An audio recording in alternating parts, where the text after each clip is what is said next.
की वजह से उन्होंने वो नहीं ले पाए क्लास, उन्होंने अभी अभी मुझे बताया, तो उनकी जगह मैं आ गया हूँ। ठीक है, तो कुछ लोग जानते होंगे, जो नहीं जानते उनके लिए मेरा नाम दीपक शर्मा है और मैं गाजियाबाद का रहने वाला हूँ। ठीक है, रिकॉर्डिंग चालू हो गई सर। हाँ रिकॉर्डिंग चालू हो गई। पहले अपना इंट्रोडक्शन दे देता हूँ मैं थोड़ा सा। ठीक है, चलो इंट्रोडक्शन मैंने दे दिया, स्टार्ट करते हैं क्लास। बहुपद, पॉलिनोमियल हमारा चैप्टर चल रहा था, तो इसमें जो हमारा टॉपिक आज चलेगा, अच्छा बीजीय व्यंजक को बनाना आपने पिछली क्लास में सीख लिया होगा। सबसे पहले आपने सीखा होगा बीजीय व्यंजक क्या होते हैं। कौन बताएगा मुझे क्या होते हैं बीजीय व्यंजक? एनी स्टूडेंट, कोई भी स्टूडेंट मुझे बताना चाहता है माइक ऑन करके बीजीय व्यंजक क्या होते हैं? कोई स्टूडेंट मुझे बताएगा बीजीय व्यंजक क्या होते हैं? बनाना तो हम तभी सीखेंगे, पहले पता तो होना चाहिए, है ना? बताओ क्या होते हैं बीजीय व्यंजक, कोई भी स्टूडेंट। बीजीय व्यंजक क्या होते हैं? बीजीय व्यंजक तीन चीजों सर से मिलकर वाई बने होते हैं। प्लस वन ये सब एक बीजीय व्यंजक है। ओके, मतलब जो इंग्लिश का जो अक्षर होता है अल्फाबेट वाई, और ये प्लस माइनस गुणा का और भाग का, और जो गिनती होती है ये सब। यस वेरी गुड, काफी हद तक आपने सही बताया है। लेकिन अगर मैं इसको प्रॉपर तरीके से अगर बताना चाहूं तो मैं कहूंगा बीजीय व्यंजक क्या होते हैं। बीजीय व्यंजक तीन चीजों से मिलकर बने होते हैं। किससे मिलकर बने होते हैं? तीन चीजों से। वो तीन चीजें क्या क्या होती है? पहली चीज होती है संख्या या अचर, दूसरी चीज होती है चर, और तीसरी चीज होती है संक्रिया। संक्रिया से मतलब है प्लस माइनस गुणा भाग, ये सब। मैं मतलब बहुत सारे नाम ऐसे देख पा रहा हूँ जिन जो मैंने पहले भी देखे हुए हैं। ओके, तो कुछ लोग मुझे देखकर अचंभे में होंगे, अरे सर यहाँ कैसे आ गए? ठीक है, तो हाँ, तीन चीजों से मिलकर बनी होती है। बीजीय व्यंजक तीन चीजों से मिलकर बना होता है। जैसे चाय किस किस से मिलकर बनी होती है? दूध, पत्ती और चीनी से। ऐसे बीजीय व्यंजक भी इन तीन चीजों से मिलकर बना होता है। संख्या या अचर, चर और संक्रिया। संख्या या अचर से मतलब है एक, दो, तीन, चार, ये सब संख्याएं हैं। चर का मतलब है ए, बी, सी, डी, एक्स, वाई, जेड, ये सब क्या है? चर है। और संक्रिया कौन कौन सी होती है? प्लस, माइनस, गुणा और भाग। इनसे मिलकर जो बनता है उसको हम कहते हैं बीजीय व्यंजक। जैसे जैसे मैं लिख दूं, उदाहरण के लिए, एग्जाम्पल के लिए मैंने लिखा 4x+5, तो आप इसमें ध्यान से देख सकते हो, इसमें चर भी है। चर क्या है इसमें? x। इसमें संख्या भी है। संख्या क्या है इसमें? 4 और 5। अतर। और इसमें संक्रिया भी है, यानी ऑपरेशन भी है। कौन सा ऑपरेशन है? प्लस का। और इन्हीं तीनों चीजों से मिलकर हमारा बीजीय व्यंजक बनता है। तो ये हमारा क्या है? एक बीजीय व्यंजक है, एल्जेब्रिक एक्सप्रेशन है। ठीक है, एल्जेब्रिक एक्सप्रेशन है। ओके, अब इसको बनाते कैसे हैं वो हमें सीखना है। ठीक है, ये आपने पढ़ लिया होगा पिछली क्लासेस में, तो मैंने जल्दी से एक बार रिवाइज करा दिया कि बीजीय व्यंजक क्या होता है। तीन चीजों से मिलकर बना होता है। अचर या संख्या एक ही बात है, चर और संक्रिया। जब ये तीन चीजें एक साथ मिल जाती है तो उसे हम बीजीय व्यंजक या एल्जेब्रिक एक्सप्रेशन कहते हैं। ठीक है, चलिए आगे बढ़ते हैं। अब बात करते हैं इसको बनाते कैसे हैं। अच्छा, बनाना भी आपको सिखा दिया गया है, ये क्वेश्चन है आपके लिए। चलिए आप क्वेश्चन को सॉल्व करिए। राम की आयु श्याम से 6 वर्ष कम है। यदि राम की आयु x वर्ष है तो श्याम की आयु क्या होगी? ओके, राम और श्याम की कहानी है यहाँ पर, तो ध्यान से पढ़िए इस कहानी को, और जैसा कहानी में लिखा है ऐसा ही आपको करते जाना है। चलिए, पोल में इसका आंसर देना है। पोल में आपकी स्क्रीन पर भेज रहा हूँ। जो बच्चे अभी अभी आए हैं, सबसे पहले गुड इवनिंग सभी को। ओके, पोल में आपकी स्क्रीन पर भेज रहा हूँ, इसको सॉल्व करें सभी लोग अपनी कॉपी।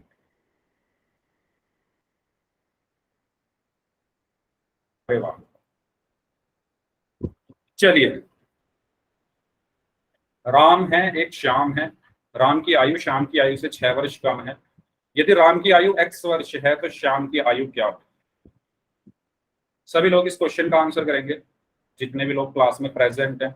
और जिन बच्चों ने अभी अभी क्लास ज्वाइन की है, सभी को मैं बताना चाहता हूँ कि जो करण सर हैं वो किसी वजह से, किसी काम की वजह से आज क्लास में नहीं आ पाए हैं, तो उनकी जगह मैं आज क्लास ले रहा हूँ।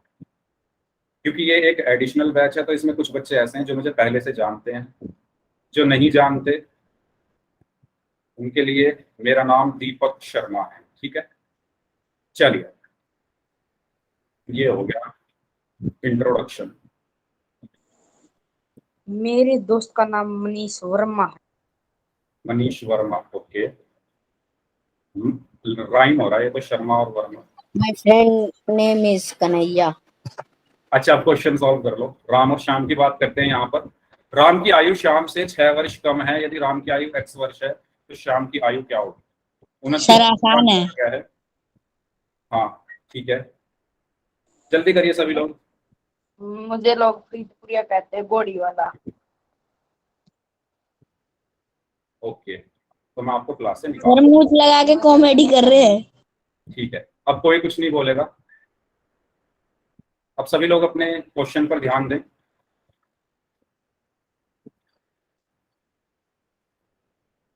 हाँ जी, रिकॉर्ड होता है सब, तो वो मैं रिकॉर्डिंग में देख दाख के मैं नाम भेज दूंगा जो बच्चे मुंह छूछ लगा रहे हैं।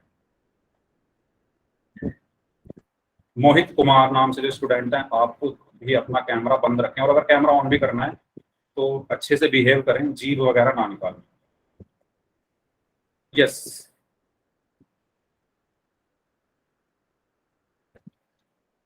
Last 10 seconds, last 10 seconds.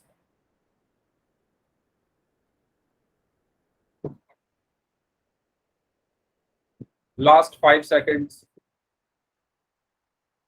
5, 4, 3, 2, 1। Okay, तो इस क्वेश्चन में हमें बताया गया है कि दो इंसान हैं जिनके नाम है राम और श्याम। ठीक है, तो जो राम की आयु है वो श्याम से 6 वर्ष कम है। अब ऐसे क्वेश्चंस को करने का जो तरीका है वो ये है कि आपको पहले जो जो इंफॉर्मेशन समझ आ रही है ना, जैसे पहली लाइन है, पहली लाइन में नहीं समझ आ रहा कि क्या कह दिया है, मतलब ये तो समझ आ रहा है कि राम की आयु श्याम की आयु से 6 वर्ष कम है, लेकिन हम इससे कुछ कर नहीं पा रहे, है ना, हम लिखे क्या इससे।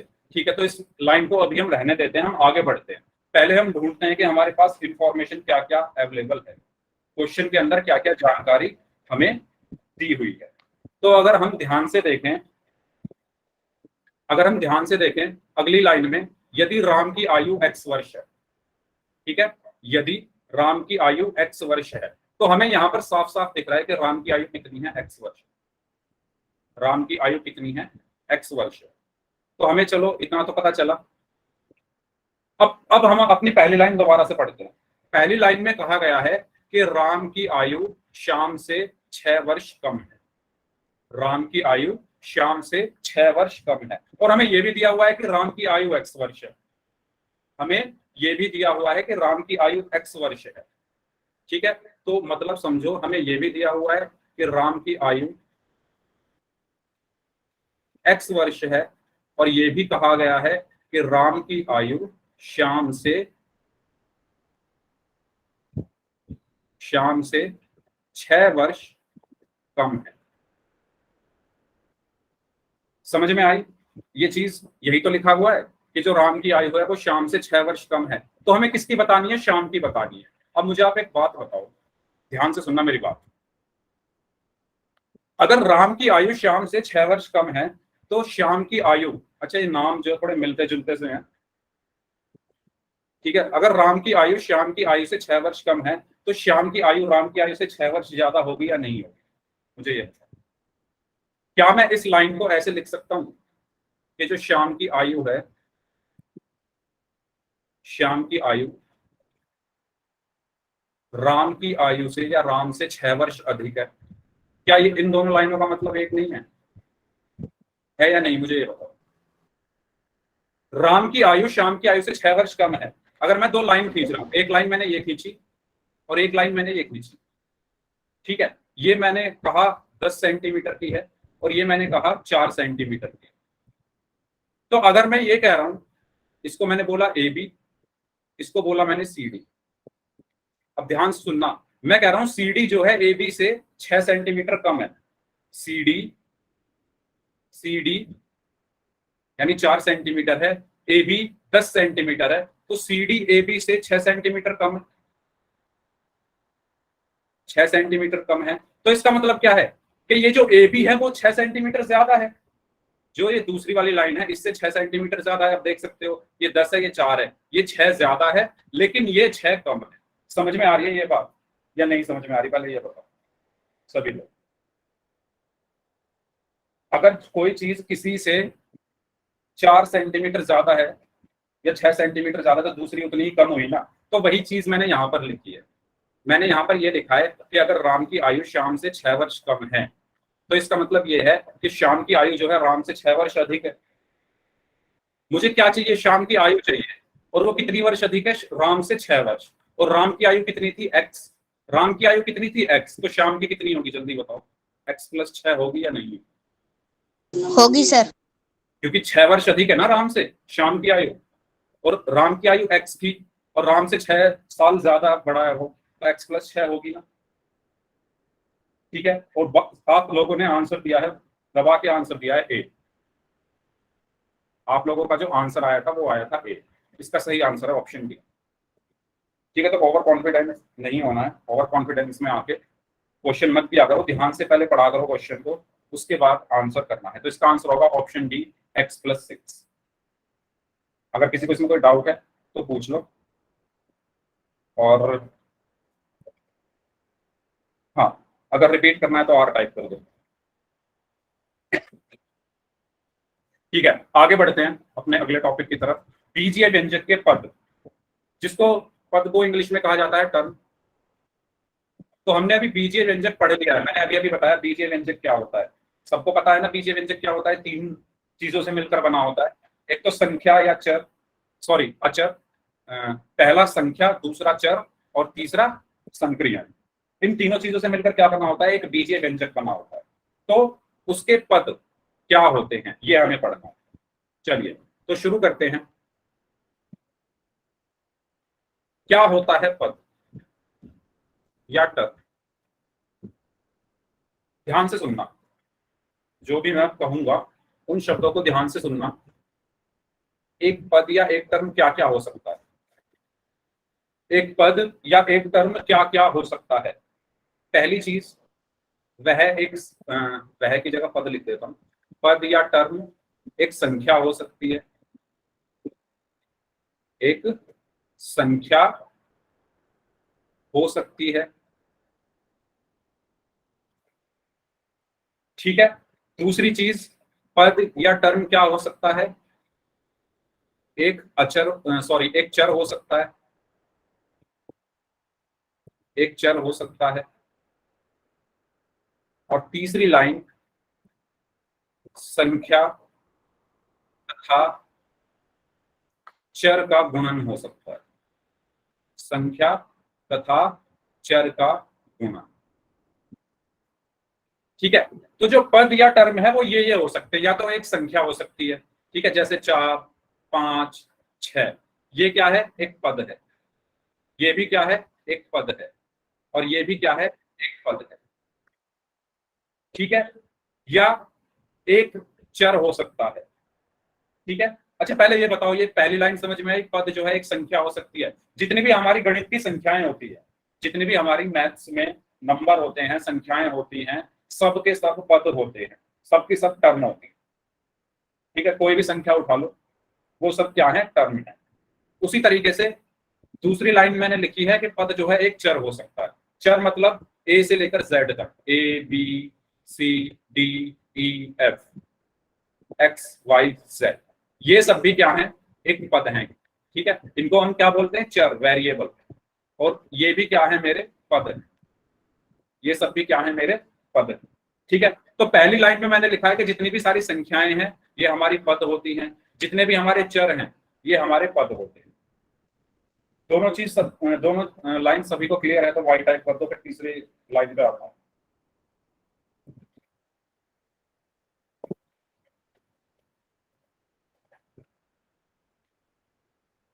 ठीक है, तीसरी लाइन है संख्या तथा चर का गुणन। ठीक है, या तो एक संख्या हो सकती है, एक चर हो सकता है, या दोनों की गुणा। दोनों की गुणा से मतलब है, मैं लिख दूं अगर 3x, तो 3 क्या है, एक संख्या है, और x क्या है, एक चर है। इन दोनों की गुणा, तो ये पूरा भी क्या है, ये पूरा भी क्या है, एक पद है, एक टर्म। समझ में आई ये चीज सभी को? ठीक है, तो मैं यहां पर लिख देता हूं पहला पॉइंट, 1 2 3 4 5, ये सब संख्याएं क्या हैं, ये भी पद हैं, A B C D X Y Z, ये सब भी पद हैं। और 3A 3X 4Y 4XYZ, ये सब भी क्या है, एक पद है। ठीक है, तो टर्म में या पद में किसी को कोई दिक्कत हो तो बताओ, कोई प्रॉब्लम हो तो बताइए जल्दी से। अब मैं पूछूं फिर क्वेश्चंस, क्या सर? क्वेश्चंस पूछ सकता हूं क्या मैं? Yes sir. ये सर। मेरे को समझ में नहीं आया। Yes sir. क्या समझ में नहीं आया। सर। समझ में नहीं आया? क्या समझ में नहीं आया बताओ? Yes sir. कुछ भी समझ में नहीं आया? कुछ भी नहीं है सर। पूरे ऊपर का लग रहा है। कुछ भी समझ में नहीं आया? No sir. देखो जी आया। ठीक है भाई, सबकी अलग अलग कैपेसिटी होती है, कोई जल्दी समझ जाता है, किसी को लेट समझ में आता है, कोई बात नहीं, मैं दोबारा बता देता हूँ। मैं यहाँ पर क्या पढ़ा रहा हूँ, आप लोग पहले आप मुझे बताओ क्या चल रहा है, टॉपिक क्या चल रहा है, बताइए टॉपिक क्या चल रहा है? टॉपिक चल रहा है हमारा टर्म, जिसको हिंदी में कहा जाता है पद। पदचर को तो भी कहते हैं। सबको कहते हैं, मैं बताता रहा हूँ, सारी संख्याएं हमारी पद होती हैं, जितनी भी संख्याएं, जैसे मैंने 5 लिख दिया, मैंने ये 5 लिखा ना, तो आप अगर मैं कहूं क्या ये टर्म है, तो आप बोलोगे हाँ ये है, ये एक पद है। ठीक है, जितनी भी हमारी संख्याएं होती हैं सब टर्म या पद होती है। दूसरी चीज, जितने भी हमारे चर या वेरिएबल होते हैं, अब चर या वेरिएबल क्या होते हैं ये आपको पढ़ाया गया होगा पहले। ठीक है, जिनका मान नहीं बदलता, सॉरी जिनका मान बदलता है, वो क्या होते हैं, चर या वेरिएबल होते हैं। यानी जितने भी हमारे इंग्लिश के अल्फाबेट्स होते हैं, A B C D, ये सब होते हैं हमारे चर। ठीक है, इनको हम क्या बोलते हैं, चर या वेरिएबल। ये सब भी हमारे टर्म या पद होते हैं। A भी एक टर्म है, B भी एक टर्म है, C भी, D भी, X Y Z, सब की सब एक टर्म है। और तीसरा पॉइंट ये है, अगर आप इन दोनों की गुणा कर दो, संख्याओं की और चर की, तो वो भी एक टर्म है। जैसे मैंने लिख दिया 3x, तो इसमें संख्या क्या है 3 और टर्म क्या है x, इनकी मैंने क्या की हुई है, गुणा की हुई है, तो ये भी पूरा एक पद या टर्म है। ठीक है, आगे बढ़ते हैं। अब बात आती है कि इनको अलग किससे किया जाता है ना? तो जो बीजीय व्यंजक के पदों को अलग किया जाता है प्लस और माइनस से। अलग करने से मतलब है, अगर मुझे गिनने हो, जैसे मैंने कहा 3x² प्लस 5x प्लस 7 में कितने पद हैं? सर 3। 3। ठीक है, तो आपने कैसे गिने, हमेशा याद रखना, प्लस और माइनस अगर लगा है तभी आप उनको अलग अलग गिनोगे। अब आप ऐसा नहीं कर सकते 3 को आपने अलग गिन लिया और x को अलग नहीं, ये पूरा एक टर्म है, एक पद है। क्यों? क्योंकि इसके बीच में गुणा हो रही है, और गुणा और भाग कभी भी पदों को अलग अलग नहीं करते। अलग कौन करता है? प्लस और माइनस। तो ये जो प्लस है ये इन दोनों को अलग अलग करेगा। ठीक है, मैं दोबारा से थोड़ा इसको क्लियर कर देता हूँ। ये जो प्लस है ये इन दोनों को अलग करेगा, ये जो प्लस है ये इन दोनों को अलग कर देगा। अब मैं इनको गिनूंगा, तो पहला ये हो गया, दूसरा ये हुआ, और तीसरा ये हुआ। तो टोटल कितने पद हैं इसमें? 3 पद। ठीक है, तो पदों को अलग किया जाता है प्लस और माइनस के चिन्ह से। बताइए कोई डाउट हो तो किसी को।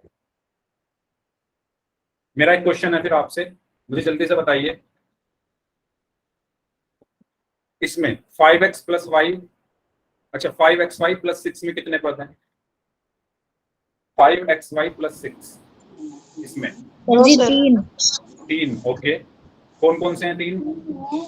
5x और प्लस दो पद है सर।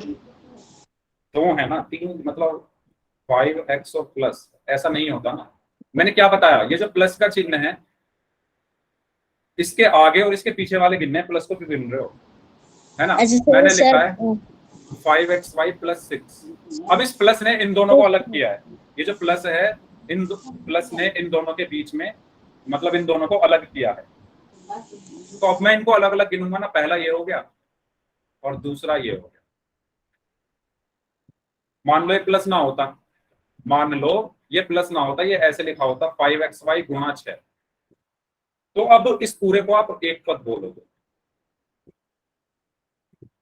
क्यों? क्योंकि बीच में गुणा है। अगर बीच में प्लस या माइनस है, 5xy प्लस 6 और 5xy माइनस 6, इन दोनों के बीच में प्लस और माइनस है। अब मैं इसमें बोलूंगा इसमें दो पद हैं और इसमें भी दो पद हैं, ठीक है। तो और प्लस सर जी और माइनस 5xy और जो भाग हो और 6 हो जाता तो उसके तब भी वो भी तब भी एक ही में। हाँ, तब भी एक ही होगा। अगर 5xy बटे 6, ये भी पूरा एक है। तभी तो मैंने बताया प्लस और माइनस से ही हम उनको अलग करेंगे, गुणा और भाग से हम पदों को अलग नहीं करते।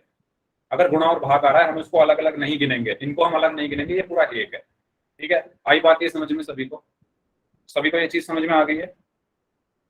ठीक है, चलिए इसमें बताइए, इसमें बताइए कितने पद हैं 7x प्लस 1 में, जल्दी से। दो पद है सर। दो है ना। अच्छा, कौन कौन से हैं?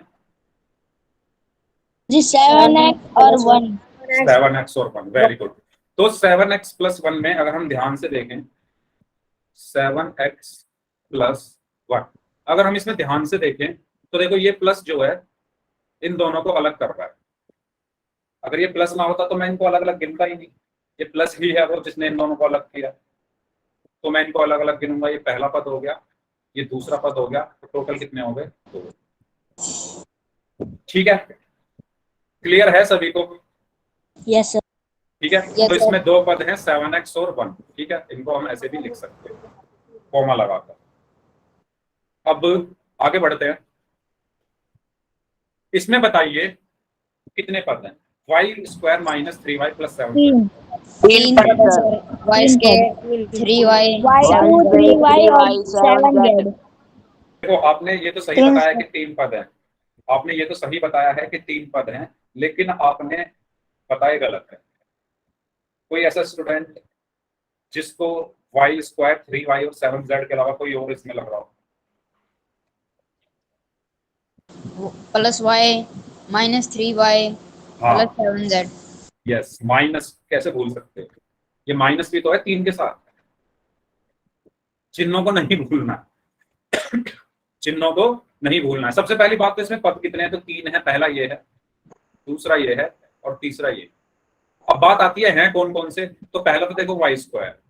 अब देखो प्लस में इसलिए नहीं लगा रहा क्योंकि अगर किसी चर के साथ या किसी संख्या के साथ कोई चिन्ह नहीं है तो वो प्लस की मानी जाती है ना, तो इसमें तो हमें कोई दिक्कत नहीं है। इसमें देखो 3y के साथ क्या लगा हुआ है? माइनस लगा हुआ है, लेकिन माइनस अगर हम यहाँ नहीं लगाएंगे तो ये इसको प्लस का समझा जाएगा ना, तो ये माइनस लगाना जरूरी है। तो दूसरा पद है माइनस 3y और तीसरा पद क्या है? 7z। तो ये मेरे क्या है? आंसर।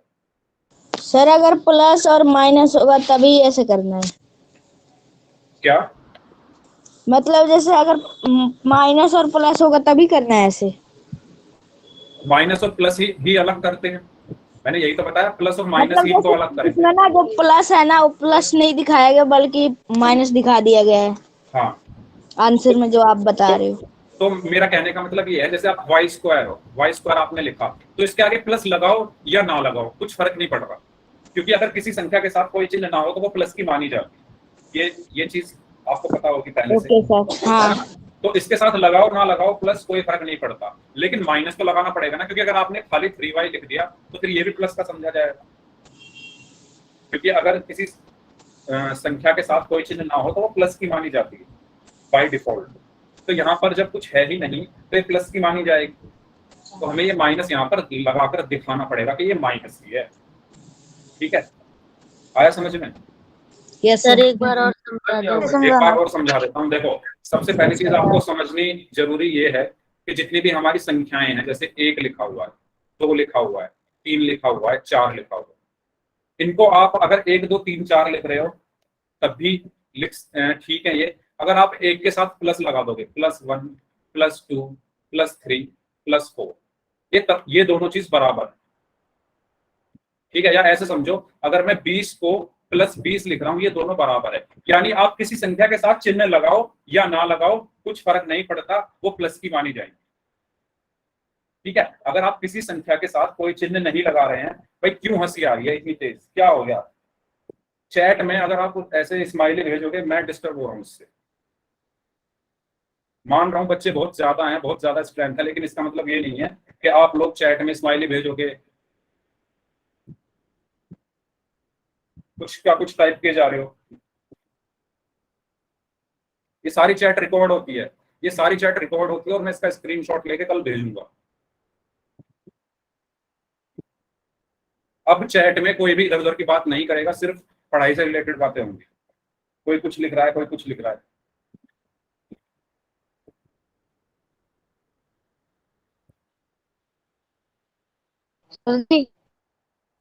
तो मैं बता रहा था कि अगर आप किसी संख्या के साथ कोई चिन्ह लगाओ या ना लगाओ, वो प्लस की मानी जाती है। यानी 20 और +20 दोनों बराबर।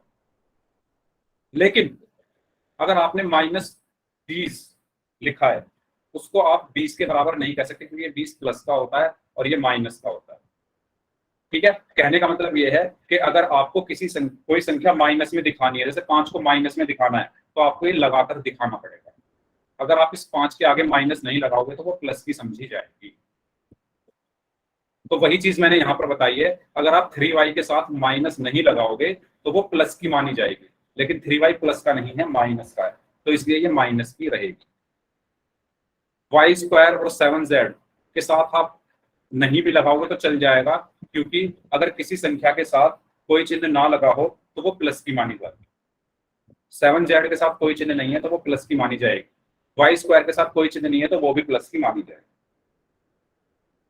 ठीक है। आई ये चीज हुई क्लियर? ये चीजें आपको पहले बताई गई होंगी, है ना, क्योंकि अभी तभी हम यहाँ तक पहुंचे, ये चीजें हम पहले पढ़ चुके हैं। तो भाई आप लोग ऐसा मत करो पिछली चीज भूलते जा रहे, नहीं, जो पहले पढ़ाया गया है उसको अभी याद रखना है। जो पहले पढ़ाया गया है उसी को तो आगे बढ़ा रहे हैं। अगर पहले वाला ही दिमाग से निकल गया तो आगे तो फिर सब गायब हो जाएगा। तो ये चीज पहले चैप्टर में पढ़ाई गई थी कि अगर किसी संख्या के साथ कोई चिन्ह ना हो तो वो प्लस की मानी जाए। तो इसके जो पद होंगे वो क्या क्या होंगे? पहला होगा y², दूसरा होगा -3y, और तीसरा होगा 7z, ठीक है। ये मेरे 3 पद हैं इसमें। क्लियर है सभी को? बताओ, बताइए सभी को क्लियर है? कोई डाउट हो तो पूछ। आगे बढ़ते हैं। तो ये तो बात हुई पदों की। तो इसमें आप देख सकते हो y² -3y और 7z, ये टर्म्स हैं या एक पद है। पोल में क्वेश्चन करते हैं आप फिर, ठीक है, अगर सभी को समझ में आ गया तो पहला क्वेश्चन है आपके लिए। आपको इसमें बताना है कि इसमें कितने पद हैं, ठीक है। आंसर करना है पोल में। पोल में आपकी स्क्रीन पर भेज दूं, तब तक आप गिन लो।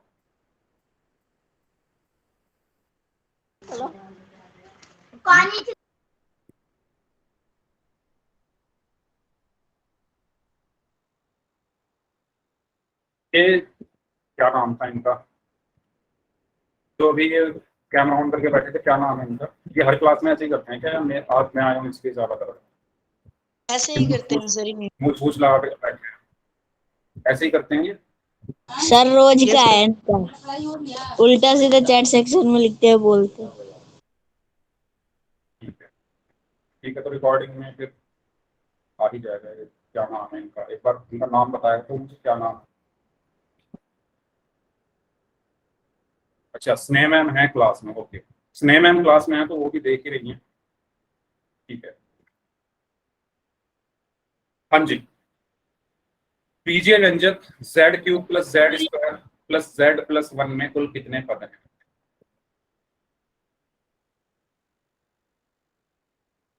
पोल मैंने आपकी स्क्रीन पर भेज दिया है।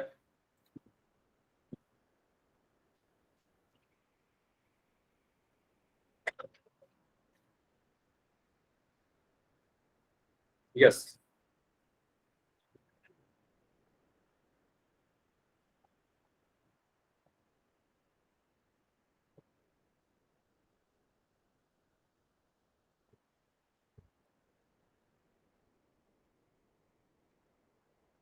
सर जी मैं आ गया। क्या इसने कुछ बोला अभी? दोबारा बोलिए, मैंने सुना नहीं। मैं आ गया। मैं आ गया।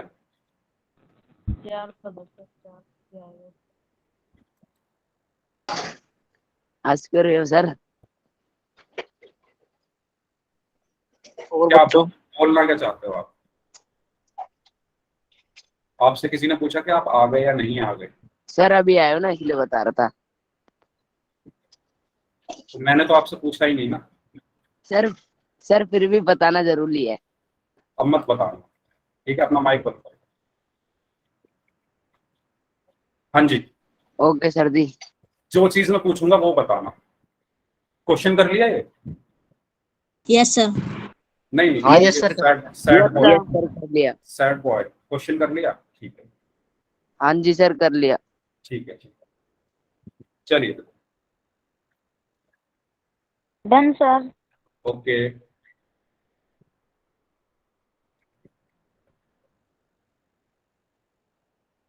चलिए लास्ट 5 सेकंड्स। 5, 4, 3, 2, 1।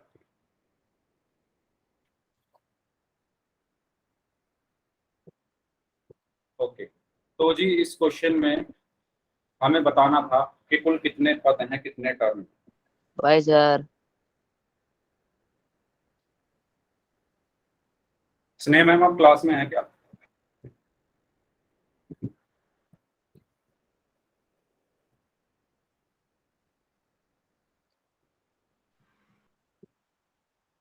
डिस्टर्ब कर रहा सर ये।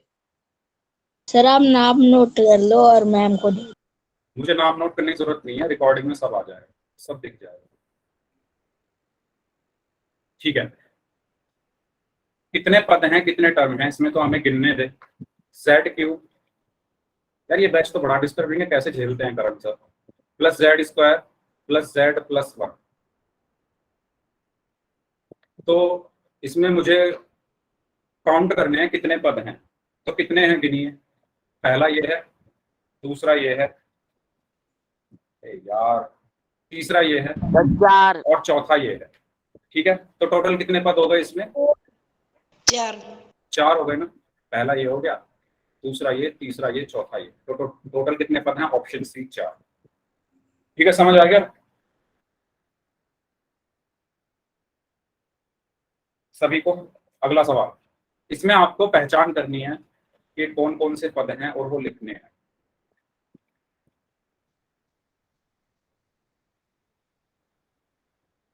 लाइफ में कुछ चीजें पहली पहली बार एक्सपीरियंस की जाती है, तो आज मैंने भी कुछ ऐसा ही एक्सपीरियंस किया है क्लास में, पहली बार। ओके, चलिए, हर चीज ही पहली बार पहले एक्सपीरियंस की जाती है। y³ - 5y - 7 में पदों की पहचान करनी है।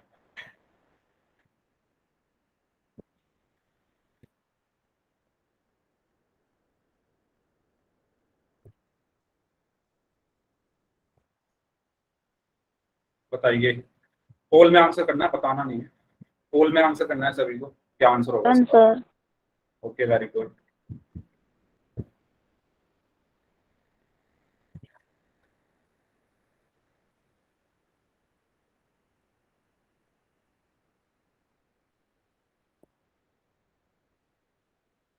ओके,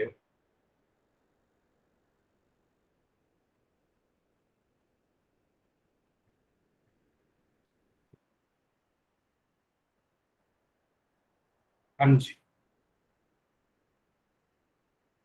24 बच्चों का आंसर आ गया।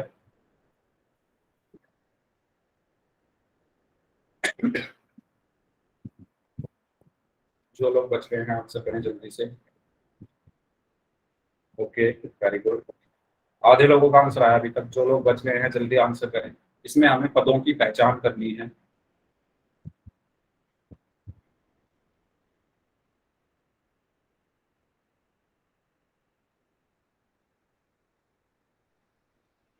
Done sir. Okay done sir. Okay,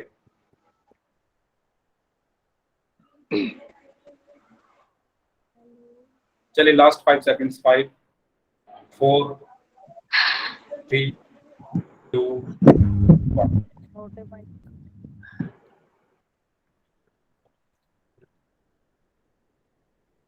हाँ जी, तो y³ -5y -7।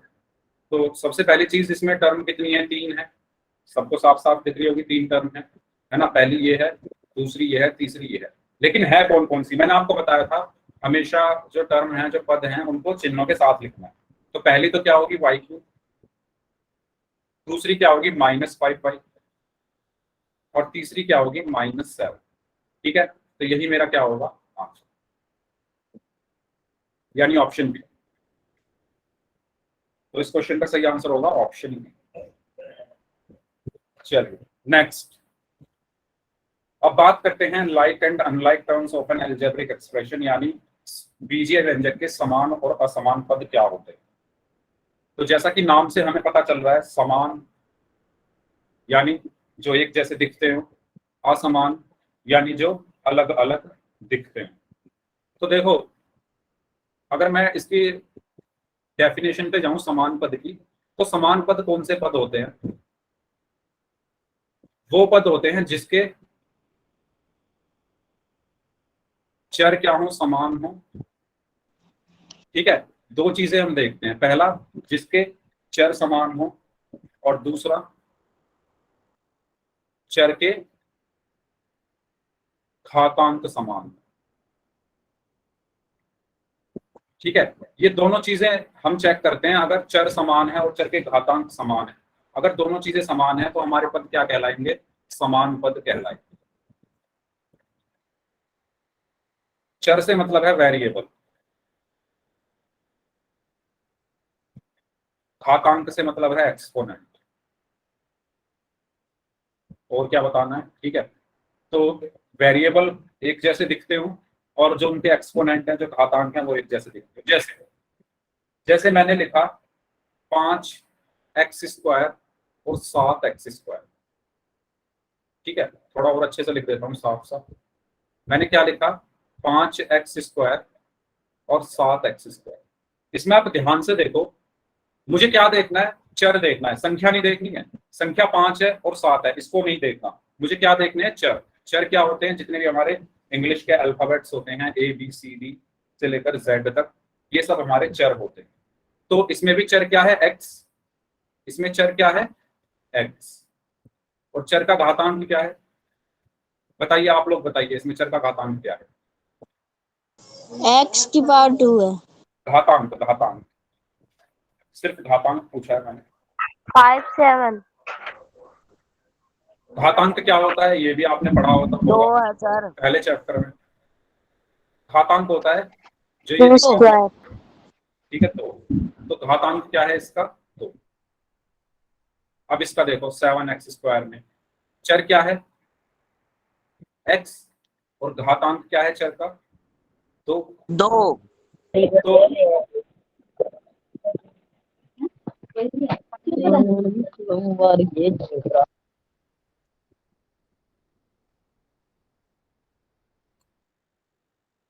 एक मिनट, मैं माइक बंद करता हूं।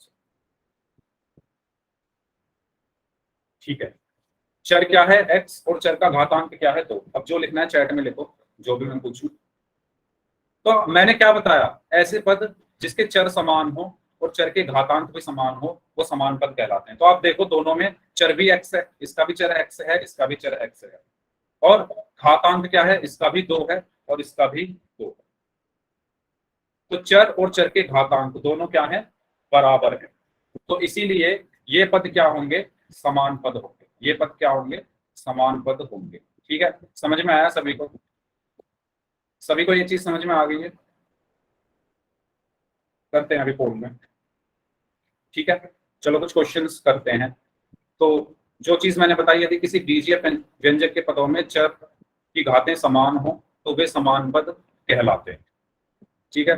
उदाहरण के लिए जैसे ये है, मुझे बताओ इसमें समान पद कौन कौन से? y² minus 3y plus 7y। मुझे बताइए इसमें समान पद कौन कौन से हैं? चैट बॉक्स में टाइप करके बताइए।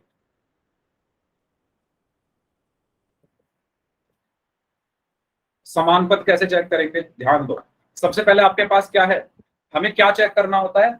चर और चर की घात या घातांक कैसे, चर और चर का घातांक, ये दोनों चीजें बराबर होनी चाहिए।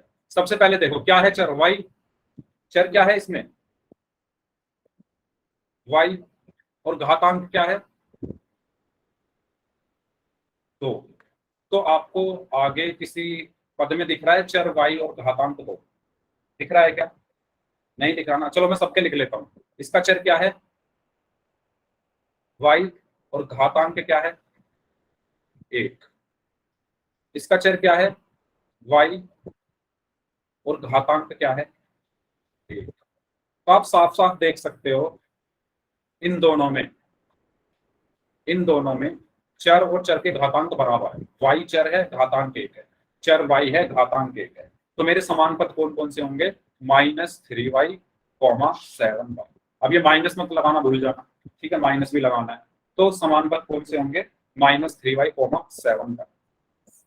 ये मेरा आंसर आया समझ में? आप ध्यान से देखो, चर यहाँ भी y है, घातांक 1 है, यहाँ भी चर y है और घातांक 1 है, तो यही समान हुए ना, ठीक है। क्लियर सभी को? तो मेरे जो समान पद हैं वो क्या है? -3y और 7y, -3y और 7। चलिए, और असमान पद कैसे निकालते हैं? अच्छा, समान पद तो हो गए जिसमें चर और चर के घात समान है। अब जो समान है वो तो समान पद हो ही गए, लेकिन जो समान नहीं है वो क्या होंगे? असमान पद होंगे। तो समान कौन कौन से नहीं है आप देखो, इसमें देख लो, पहले वाला और दूसरे वाले समान नहीं है। चर तो इनका y है लेकिन घातांक अलग अलग है। तो y² और -3y, चलो यही लिख देता हूं मैं इसको, y² -3y प्लस 7। मुझे चाहिए असमान पद। असमान पद से मतलब है कि चर और चर के घातांक जिसके बराबर ना हो, चर और चर का घातांक जिसका बराबर ना हो। तो इसका चर क्या है? y, और चर का घातांक क्या है? 2। इसका चर क्या है? y, और चर का घातांक क्या है? 1। चर का घातांक क्या है? 1। इसका चर क्या है? y, और चर का घातांक क्या है? 1। तो मुझे चाहिए क्या? असमान पद। असमान पद से मतलब जो समान ना हो। तो एक तो देखो, ये वाला और ये वाला दोनों अलग अलग है। चर तो इनका समान है, y है, लेकिन घातांक तो अलग अलग है ना, 2 और 1। तो इसलिए y² और -3y क्या होंगे? असमान पद होंगे। इसी तरीके से पहले वाला और तीसरे वाला भी क्या होंगे? असमान पद होंगे, क्योंकि इनके चर तो y हैं लेकिन घातांक क्या है? अलग अलग है। इसका 2 है, इसका 1 है। तो और कौन से होंगे असमान? y², 7। ठीक है, क्लियर हुआ सभी को? कोई डाउट हो तो पूछ लो। अब ये क्वेश्चन है आपके लिए, ठीक है। इस क्वेश्चन में आपको बताना है कि समान पद कौन से हैं और असमान पद कौन से हैं। तो समान पद मैं बता रहा हूँ, असमान पद आपको खुद निकालने हैं, ये आपके घर से करना है, ठीक है। समान पद मैं बता रहा हूँ, 2x² - 3x। अच्छा, अगली लाइन पे लिख लेता हूँ, अगले पेज पे, sorry. 2x² - 3x plus 6x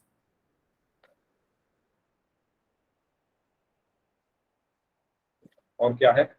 plus x² plus 2xy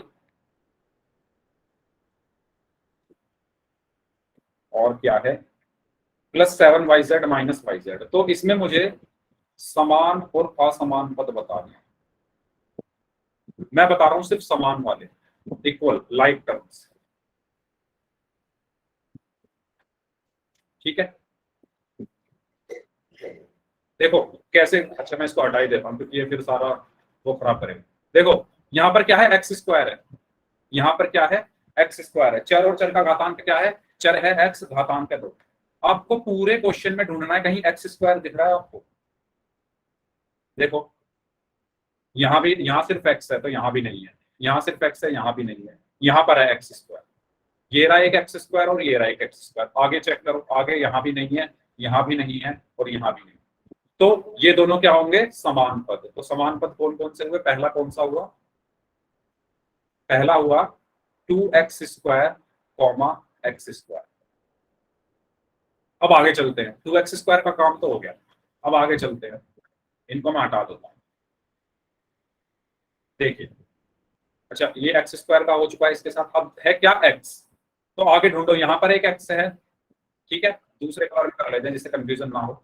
x ढूंढ रहा हूं मैं, अब मैं क्या ढूंढूंगा, x, तो x यहाँ पर है, यहाँ पर है और कहीं नहीं है, तो दूसरे समान पद कौन से हुए, -3x और 6x।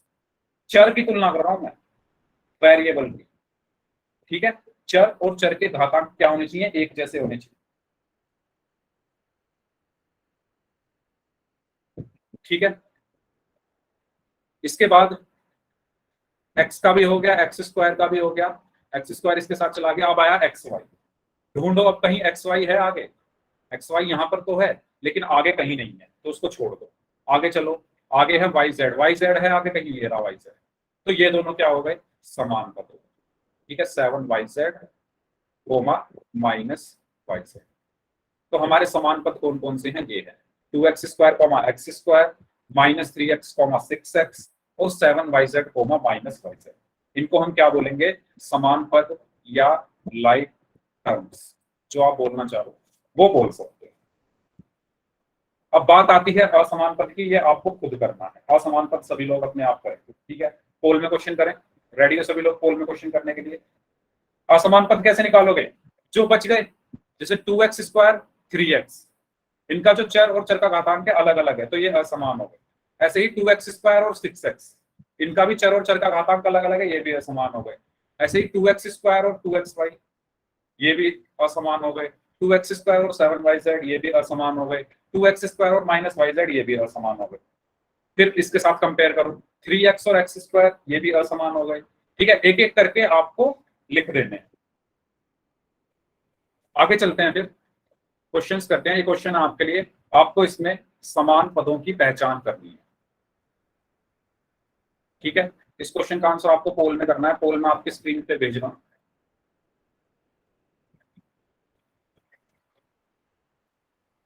ओके,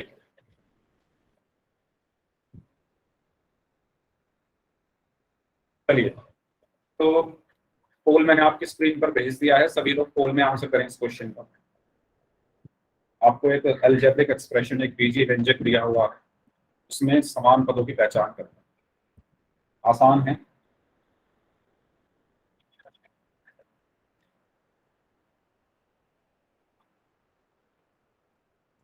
यस,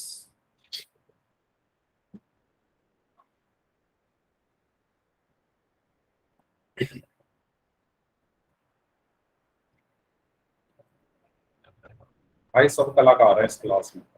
मैंने माइक और वो बंद कर दिए तो अब Q&A में टाइप करने लगे, सब कलाकार बैठे।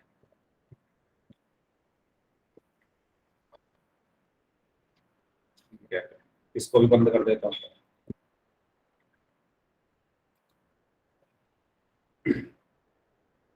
हाँ जी,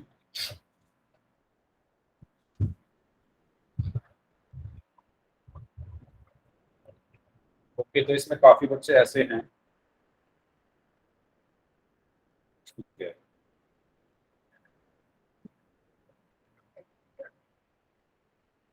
चलिए, ये एडिशनल बैच है, ओके, तभी मैं देख पा रहा हूँ, काफी लोगों को मैं जानता हूँ। ओके, समान पदों की पहचान कीजिए। Very good.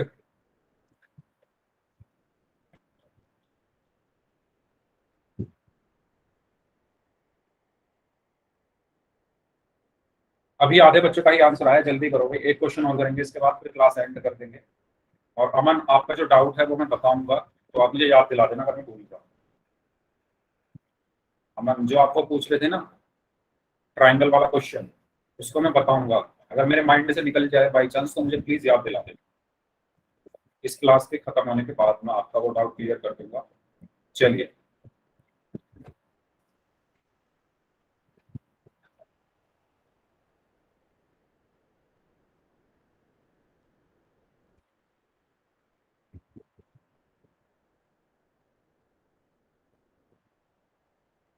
हाँ जी, तो last 15 seconds, last 15 seconds, last 10 seconds,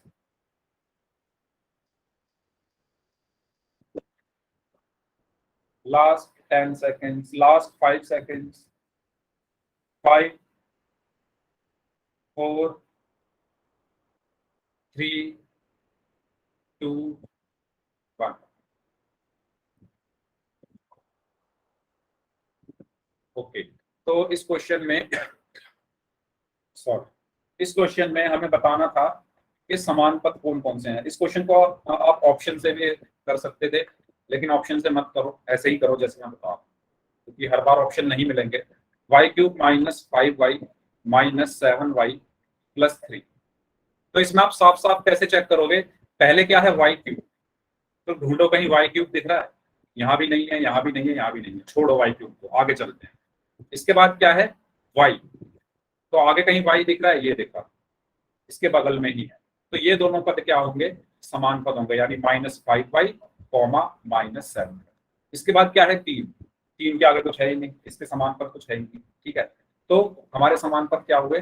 -5y, -7। तो सही आंसर क्या होगा इसका? Option D. क्लियर है सभी को? ठीक है, चलो एक और क्वेश्चन कर लेते हैं, फिर एंड करेंगे। अरे क्या हो गया, चलो बताओ, 1 मिनट।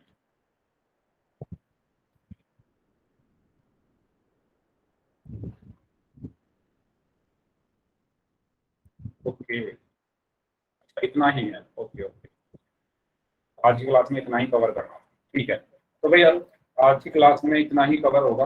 ओके, हाँ वैसे भी टाइम हो गया है, चलिए ठीक है। तो भाई इस क्लास को यहीं तक रखते हैं, अब जिनके डाउट्स हैं वो लोग रुक जाइए, बाकी लोग जा सकते हैं। हाँ टाइम हो गया, यस ठीक है।